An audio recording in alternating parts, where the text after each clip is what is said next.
This is a review of the Kokuyo Jibun Techo diary system. These are just my opinions. Many other channels will already give you flip-throughs of the book.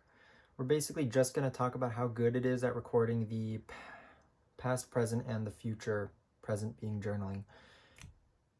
First, a brief explanation. It's 3 books under one cover. I only use 2 books. I use this graph paper blank book in the back, and then the actual diary book in the front. Now, the diary book in the front has multiple things. It has various trackers at the start, and then it has monthly habit trackers, monthly spreads, and then finally it has these vertical weekly spreads with the hours marked. First, how good is this at journaling for the future? So the good things are it's very visual, so you can plan stuff based on time, and you can see exactly what you planned for any given day. Not to mention it has this nice built-in to-do list area on the weeks as well as for the months. Now the bad here is that, first of all, there's not a lot of space. It's running like 3mm squares or something small. So there's not a lot of space to write down details for your events, which forces you to reference calendar apps or a journal in order to get all the details of your events, which is annoying at times. Furthermore, this goes for the whole book, for future, present, and past. The paper is unpleasant for me personally. It's using the newer ones, I think use Kokuyo Mio paper, but this is probably Tomoe River paper. Now, it has 3 main problems. Number 1, thin pencils like this 0.3mm Orange Nero will rip or indent the paper if I'm not careful. Number 2, erasing pencil has to be done slowly and gently to avoid ripping or otherwise harming the paper. And then finally, drying times are uncomfortably long for most pens.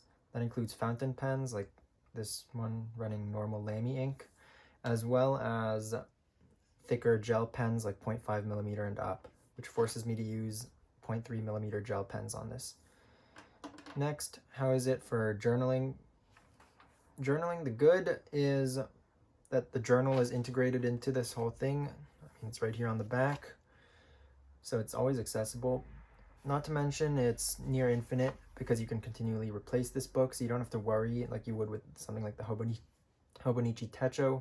You don't have to worry about filling up this journaling book.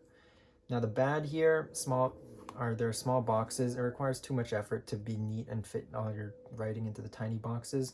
Not to mention I have the smaller version. It's just a small book. It's uncomfortable to write in for long periods of time. And the unpleasant paper is kind of nasty here. Now for tracking the past, the good here is there's a rigid structure. You can find anything you want. Every single month is clearly labeled. The bad, and another good thing is all the trackers in the front if you feel inclined to use them. Now the bad stuff here is there's very limited space, especially horizontally, which forces you to, once again, put details of events and who you saw and what you did in other journals oftentimes. And in addition, there are just so many different sections here referencing trackers and habit trackers and months and weeks and your journal in the back.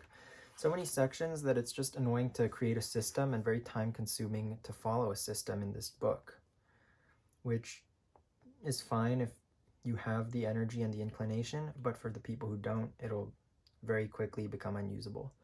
So in summary, the Kokuyo Jibun Techo is an extremely detailed planner that uses paper like Tomoe River paper, which personally I dislike for fast journaling that I take with me everywhere. It has a very rigid and segmented structure, meaning that if you can put in the effort to set up and maintain a system within it, then it's good. If you can't, then it'll be bad for you. It's not an all-in-one solution, so it'll require a journal and maybe a calendar app in order to cover all your bases. But those are my opinions. Thanks for hanging out.